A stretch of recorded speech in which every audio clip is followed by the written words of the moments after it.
In my view, we're entering into another leg of a continued industrial revolution, which is going to be marked by collaboration between humans and machines. This will include industrial automation, robotics, and AI. Just in the same way that there's been a tremendous uptick in the development and deployment of these technologies, in the last couple of months and weeks, actually, we've also seen an uptick in terms of policymaker and regulators' appetites in terms of signaling some of their direction.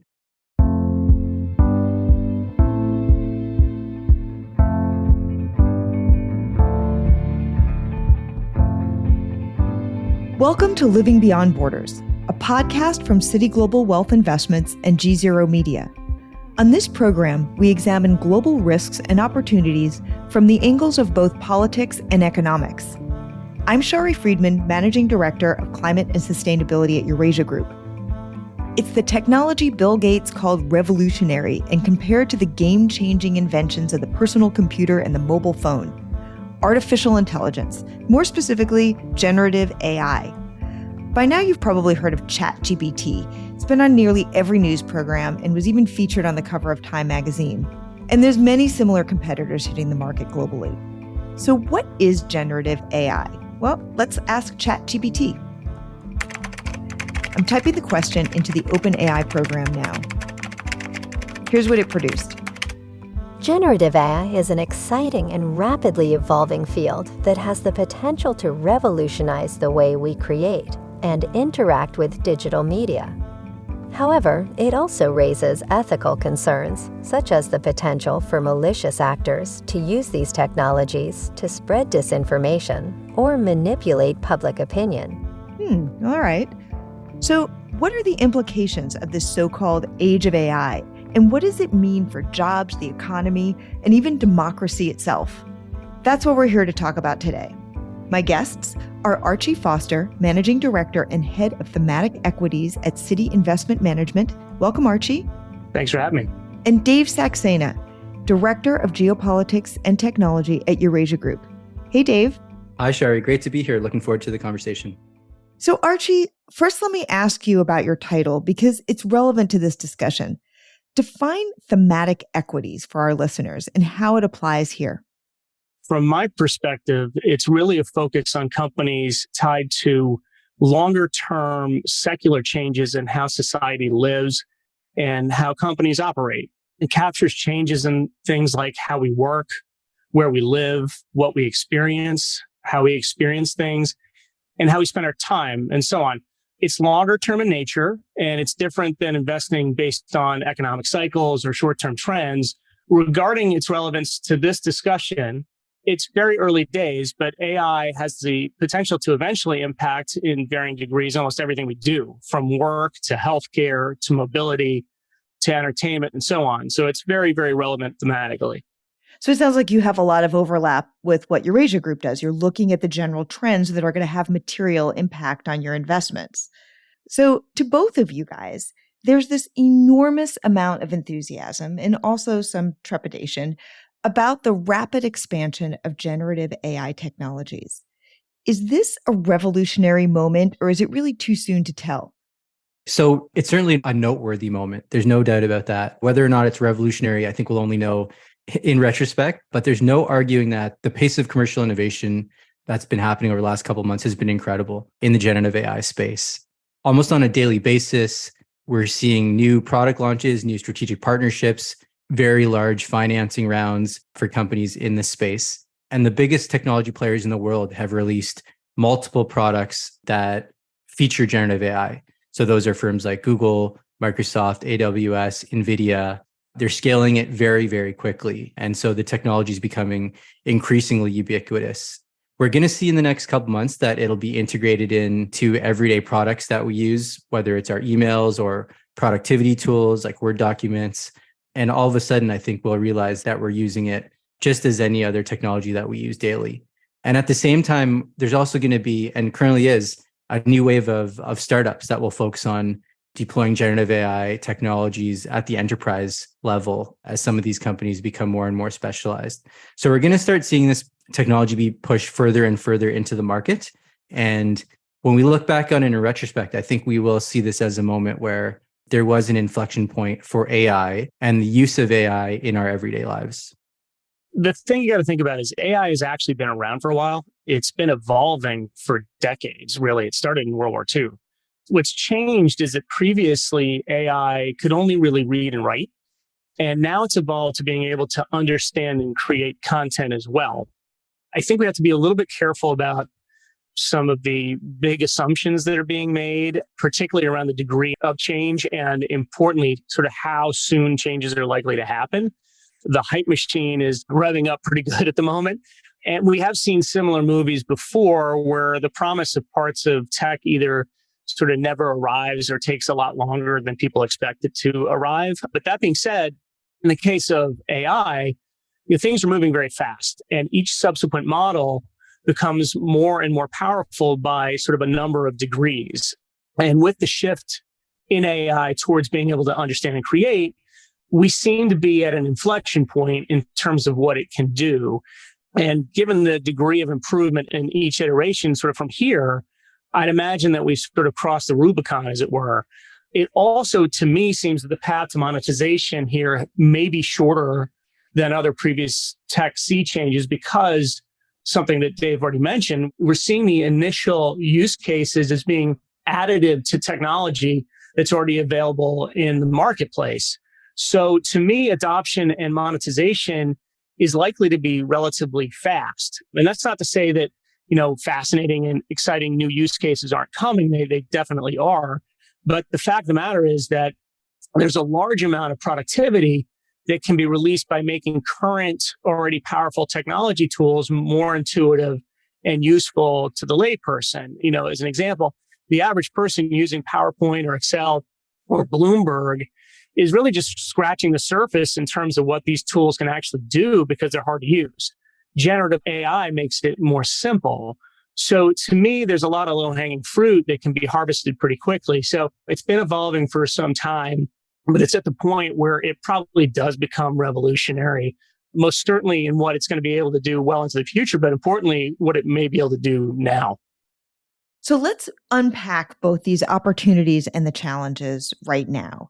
Archie, the biggest concern most people have is jobs and how AI is going to affect the labor market, both in the US and globally.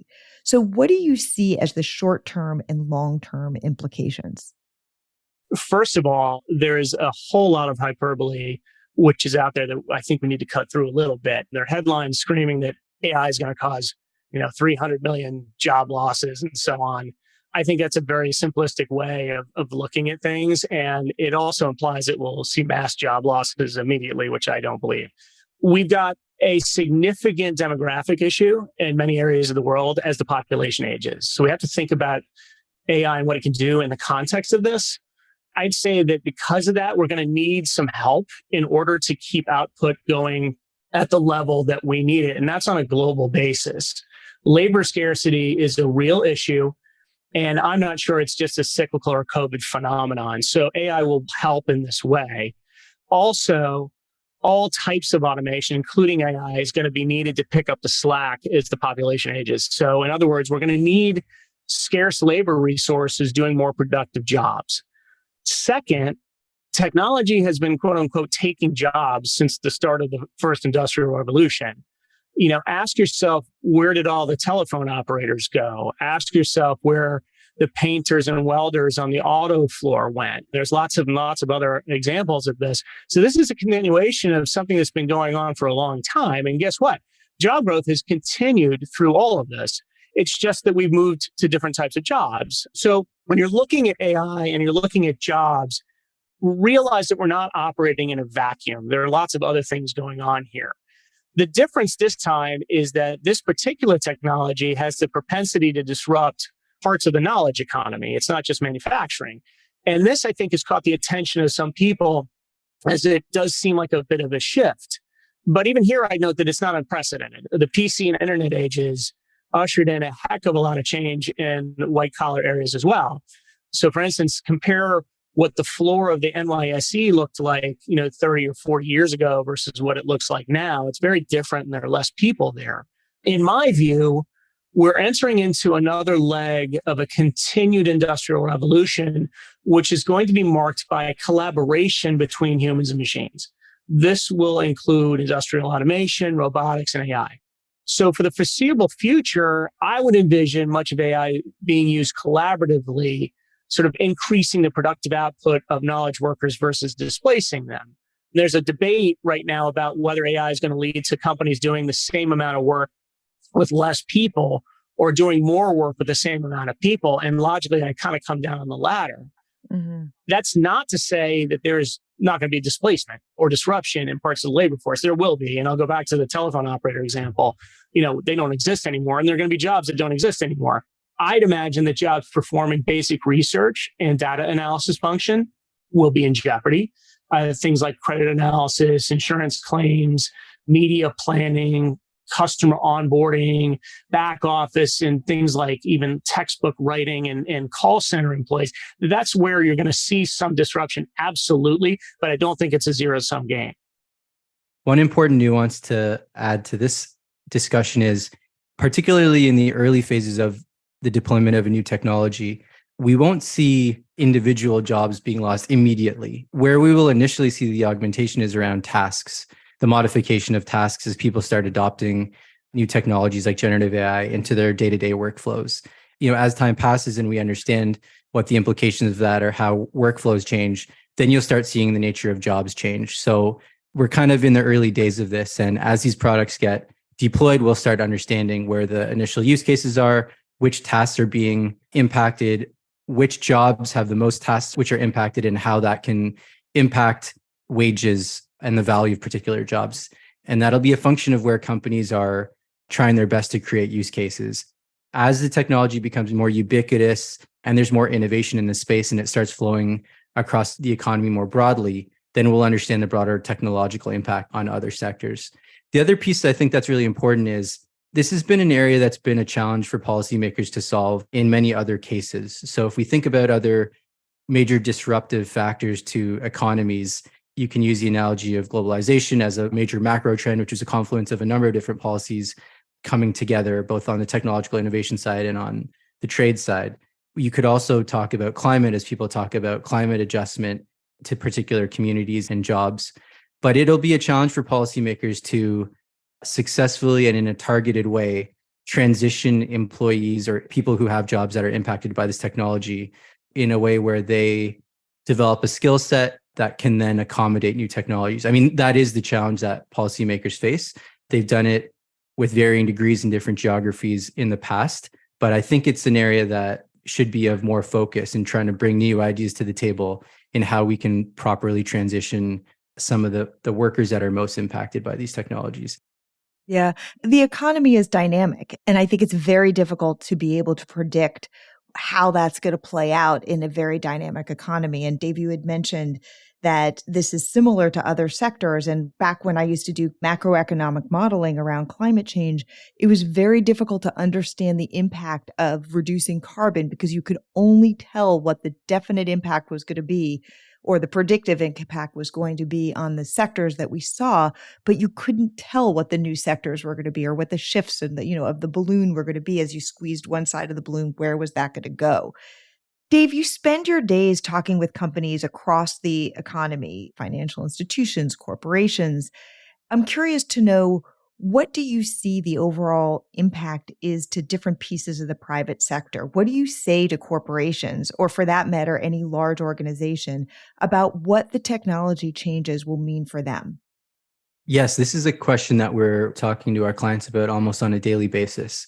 And so what we're seeing is, from an opportunities perspective, a smaller subset of companies are eager, they're willing to be first adopters, and are trying to understand how they can deploy generative AI into their workflows or into their customer-facing applications. Right now, the primary form of this technology being deployed is through chatbots. And so that kind of to some degree, limits the extent to which this technology is initially being deployed. That'll change as we come up with more interesting and innovative use cases. But at the same time, there are a number of risks that companies are assessing, which are to some degree preventing or at least slowing the adoption of this technology. At the company specific level, we break those risks down into three buckets. There's operational risks that haven't been worked out yet, and some of those risks are associated with the technology being prone to making errors. Some are using the term hallucinating, but effectively when you use these technologies, sometimes they can come up with just completely inaccurate and wrong responses in terms of the chatbot. And so to the degree that companies are open to operationalizing this technology, they also need to figure out a way to due diligence it and to make sure that the tasks that are incorporating this technology still have a quality control function associated with them. And so that's kind of being worked out right now. There's also a set of court cases that are being worked through US courts right now. So there's kind of some legal questions or some legal risks that needs to be kind of worked out a bit further. At the moment, the legal questions are around intellectual property and copyright. Because these technologies are ingesting and using tremendous amounts of data, the rights to that data, there's a bit of debate around the degree of compensation that some of the original data creators or content creators are entitled to. And so that's being worked out in courts. The developers of this technology at the moment, that burden is falling on them, but increasingly it's possible that some of the deployers of the technology, even if you're using an API to deploy a model that was developed by another company, you potentially could be liable as well. So some of our clients are kind of waiting to see how that will play out. And then lastly, there are some reputational risks that are associated with using the technology in this current phase until it evolves a little bit further. So sometimes the outputs of these chatbots can be quite toxic, sexist, racist. There's been a number of kind of news articles or news stories about particular negative outputs. And so in situations where chatbots powered by generative AI and large language models are being put directly in front of customers, but with a white label branding of enterprises, there certainly is a risk element. And so again, I think we can expect that companies that are developing this technology will be putting more of a focus on quality control to try to address some of these risks. But in the meantime, it's kind of incumbent on companies that are willing to adopt it to also start applying risk management frameworks. And so there are some well thought through risk management approaches that companies should be looking at to understand and start operationalizing and building out governance, quality control type of policies internally, both whether they're developing technology or just adopting it with respect to AI. Archie, Dave just outlined pretty comprehensively a series of different risks that companies need to be looking at. And then you will take those risks and figure out what shifts need to be happening. And so what are the big opportunities that you're seeing economically? What sectors stand to gain the most? And what does that look like? The productive capacity of the economy at large is going to benefit. There are lots of numbers being thrown around that we have to sort of take with a grain of salt, but directionally are sort of all pointing in one direction, talking about the potential for 1.5 percentage point increase in productivity growth over the next 10 years, which seems reasonable. So the benefits are expected to be pretty far reaching eventually, right, as this develops. Immediately, the initial beneficiaries are those that build and train the models, as well as companies providing the infrastructure and hardware used to build and train them. To take it a bit deeper, in terms of building and training models, I see three sort of barriers to entry right now, which are cost, compute power, and data. Building and evolving an AI model is extremely expensive. It requires immense amounts of high quality data, as well as immense amounts of computing power. So while I'd like to say I've discovered some sort of hidden gem in the public markets that is sort of the next big thing in AI, I haven't. In other words, at the moment, pure AI opportunities are really not there, at least in the public markets. I'm sure that in the private markets, they're there and they're lurking. But for now, the ones with the deepest pockets, the ones with the access to the most data, the best data, access to the compute needed are the big tech platform companies. And they've also been working on AI for quite a long time. Beyond the platform players, select companies that provide compute power and infrastructure to drive growth in AI are also likely to benefit. So here we're thinking about sort of advanced semiconductors and cloud infrastructure providers. On the application layer, there will be sort of a wide-ranging opportunity here using generative AI and deep learning to enhance all sorts of processes, all the way from sort of grading exams on one end to writing code and developing complex medicines on the other hand. But as we've sort of noted, I think initially we're going to see the biggest boost from companies that can integrate AI into current products. So increasing the use and or quality of output and providing immediate sort of productivity enhancement. And we mentioned things before like data analysis software, marketing, search. I think search is interesting because I think that what this might do is really allow the promise of voice-enabled search and voice assistants to actually come to the fore here a little bit, and they should improve vastly. And things like software development. So those are some areas. Finally, an area that I think is going to benefit greatly, and this is unfortunate, is cybersecurity. AI is likely to increase the ability of bad actors that may not be particularly tech savvy to write malicious code or generate more sophisticated phishing schemes and the like. So both the number of instances of cybercrime and the sophistication of those instances is probably going to increase. So I'd imagine that the reliance on better and better sort of cybersecurity is likely to increase as well. So Dave, that Time magazine article that I cited in the intro referred to an AI arms race. And it's long been believed that the US is way ahead of China on AI development. Is that still the case? And what does the geopolitical competition entail right now? AI is certainly a technology focus to both countries, and it fits into the broader strategic competition, in part because we know that AI can have a tremendous number of applications, both on the economic side and will lead to a lot of wealth creation and value creation, but also as a dual use technology, it can also be applied to improve and optimize a number of national security, defense, and intelligence capabilities. And so for that reason, both China and the US have highlighted AI as a technology of focus. And both countries are also allocating a large amount of resources to the development of technology, both from a skills perspective, from an R&D perspective, from a procurement and adoption perspective as well. I think it's really important for us to remember that there's a number of different varieties of AI application. Generative AI is one subcategory, machine learning, computer vision. There are a number of kind of subcategories which can then be applied and adopted into commercial uses or security uses in different ways. And so I think from our perspective, it's actually quite competitive. There are areas where China is advanced. There are areas where the US is advanced. So I think that both countries will continue to focus on this technology, and to the degree that they can create edges for themselves, that'll certainly be the case. We know that they've outlined this in various policies. A really well-known Chinese policy is the Made in China 2025, which outlined a desire to be a global leader in AI. Subsequently, the US established National Security Commission on AI, which had a number of recommendations which were adopted both from a fiscal perspective and from a policy perspective. And more recently, there's been a pretty big push by the Biden administration, both from an offensive perspective in terms of developing domestic capabilities via industrial policy. So we think about the CHIPS Act, as well as some very strategic targeted measures intended to limit Chinese access to some of the key ingredients required to develop AI at a large scale basis. And so we saw export controls on particular semiconductors, on some of the key value chain, supply chain components that are required to develop chips within the domestic country. So we can anticipate that this will be a space where there'll be more investment from both countries and also more competitive gamesmanship and tactics to try to constrain development strategically going forward. But I think this will be something that we'll certainly see in the short and medium term to continue.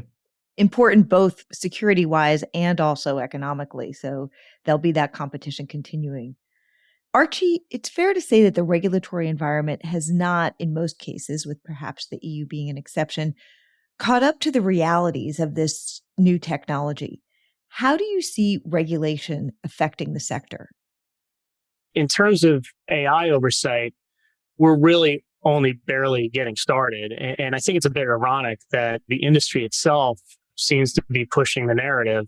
And it's not just those that might need to sort of catch up. As you might know, the CEO of OpenAI and the chief privacy officer from IBM were just in front of the House, basically pushing them for oversight in some of the questions. And there's a reason for that. There's serious potential issues to contend with, like disinformation, deepfakes, potential political bias and other biases in models, intellectual property theft, cybercrime, et cetera.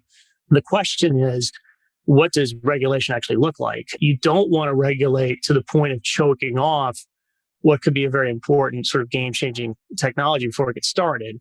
But there's also enough risk that something has to be done. The good news is AI is still relatively early, and so you have a little time. But the bad news is it's moving fast, and it's likely to be pretty far-reaching, and it's also complex. So there's a large learning curve that needs to be navigated by the lawmakers.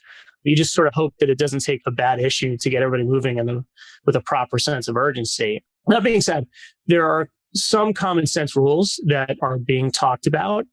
Mostly they're about disclosure and transparency regarding both the output of generative AI and the inputs and training. Basically, the thought is that sort of anything created and altered by AI should be sort of forced to be disclosed. So the end user knows, for instance, an image is not real. I'd say that's relatively important. So you're drawing a line there between what's human generated and what is machine generated. Additionally, models need some sort of oversight or audit function. So some sort of disclosure and oversight needs to be done as to what the inputs are to the models to try and identify biases. So there are sort of common sense solutions being talked about, but it really needs to move into another gear as far as I'm concerned. And I'd also imagine that really this is sort of just the tip of the iceberg. As AI becomes more pervasive and powerful, regulations and safeguards are going to have to evolve, which again is a risk. I think there's a path to reasonable regulation that can provide sort of evolving guardrails that won't hamstring innovation. But the risk is that we wait too long and bad outcomes occur that push sort of rush regulation that's not particularly well thought out. So it's early days, and it could be a big issue. At the moment, as I said, it's barely getting started, but it really has to. I mean, what I'm hearing you say is that it is at least technically possible, which is, I think, opinions differ. Some people say, look, this is an unregulatable space. Yeah, I've used sort of the low-hanging fruit analogy, and there is some low-hanging fruit. I think some of these things are common sense. I think that we're early days, that we can tackle some of these things. The question I have, or sort of the challenge is going to be, I think, as it becomes more pervasive and it can do more and more things, will regulation keep up?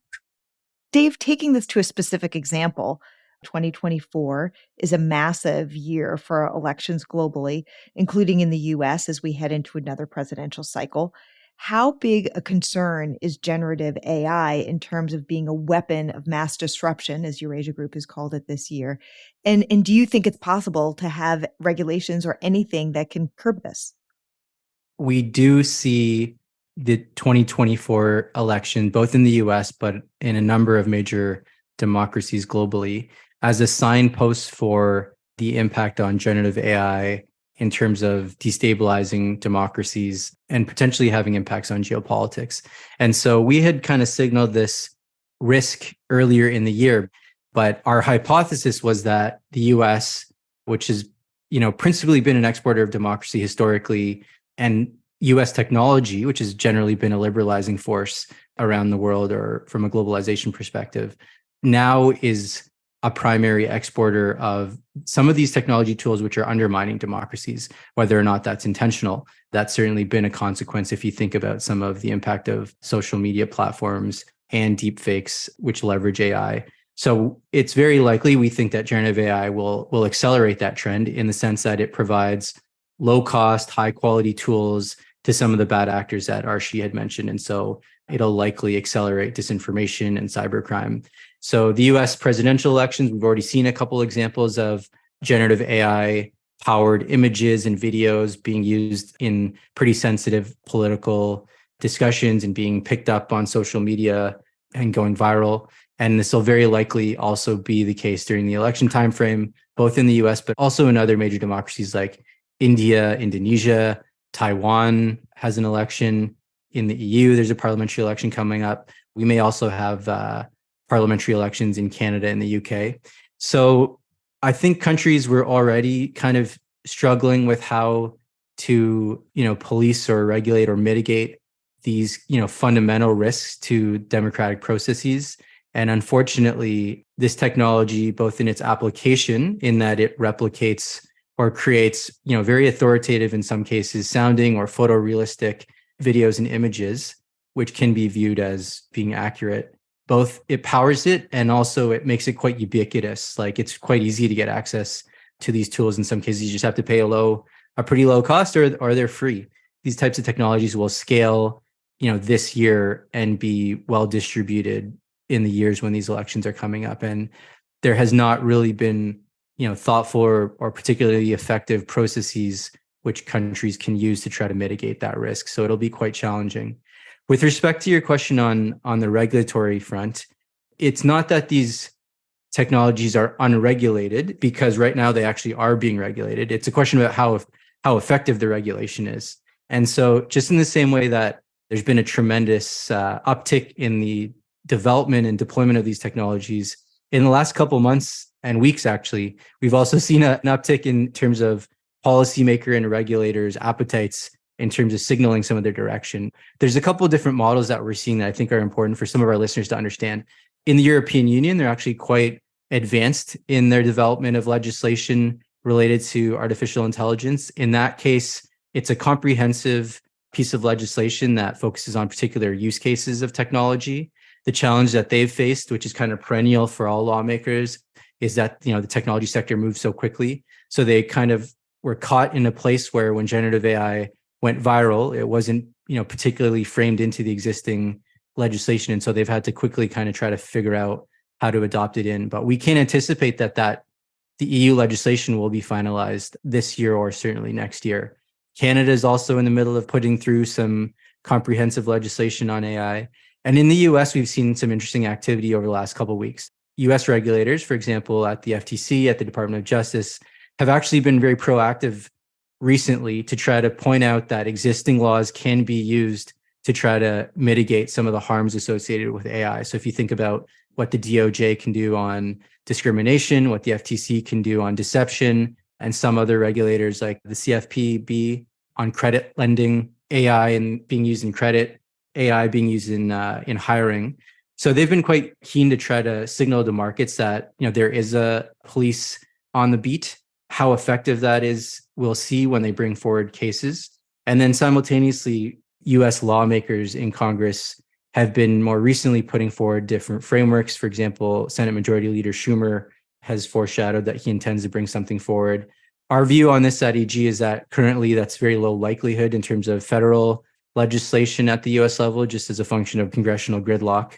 So there's a low likelihood around that. But it'll be really interesting to see how domestic policymakers, particularly in the US, try to frame this issue, because historically and previously, AI risk mitigation and AI regulation was done in a very technical manner by organizations like NIST, standards development organizations like ISO, IEC, or in more of a normative or principles-based way at the OECD.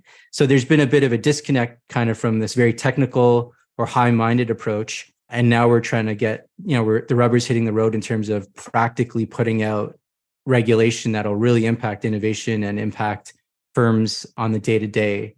And we're going to try to figure out how to do that at the same time as this technology being deployed and becoming quite ubiquitous. Archie, what's your best advice for investors who are wondering what AI means for their portfolios and where the possibilities and peril might be in the coming years? First, as I mentioned earlier, the hype machine is gearing up, and you need to make sure you understand that. I see increasing headlines about the coming sort of robot apocalypse, but I don't see many about AI sort of, helping to cure cancer or something like that.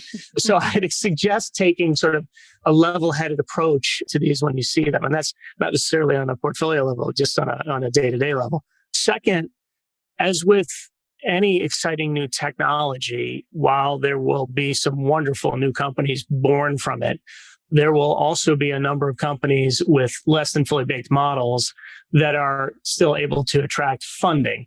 So my suggestion is to be thorough as opportunities to invest arise and scratch beneath the surface as you're doing the due diligence, because what might be on the tin might not be what's in the product. I've got a saying that I use with my thematic team at Citi Investment Management, which is great theme, bad stock. And in my mind, AI is a great theme, and it will be for some time. But there will be sort of both very good and very bad stocks tied to it. So go into investing in the theme with your eyes wide open and realize that it's kind of early days at this point. Finally, you need to look at generative AI, both from sort of the opportunity side and the risk side for your current holdings. The winners, at least in the early days, as we sort of mentioned, are likely going to be those who will be able to embed AI into their current products, which will drive usage and margins as companies can upsell people to better versions of their product. The losers are those that either lag behind the integration and lose share, or whose models are based largely on areas that are likely to be disrupted, which is just sort of what we've mentioned earlier. It's very real.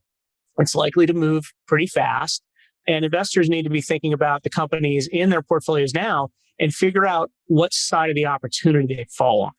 I love that idea. Great theme, bad stock. You can pretty much apply that to any new trend. I love that, Archie. If you had told me about that earlier, you would have saved me a lot of money because I wouldn't have bothered in the first place.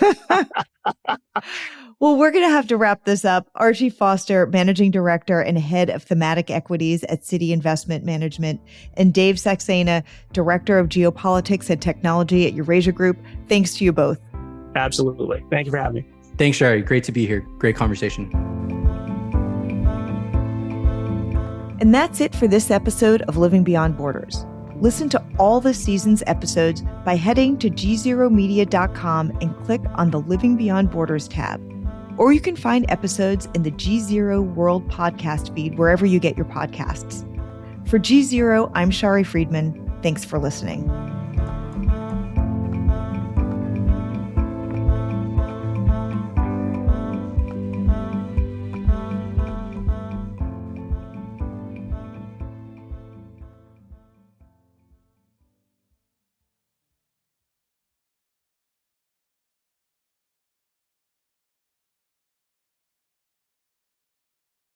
You're listening to the GZERO World with Ian Bremmer podcast, your weekly geopolitical deep dive into the world's biggest news stories, featuring in-depth conversations with global leaders and newsmakers.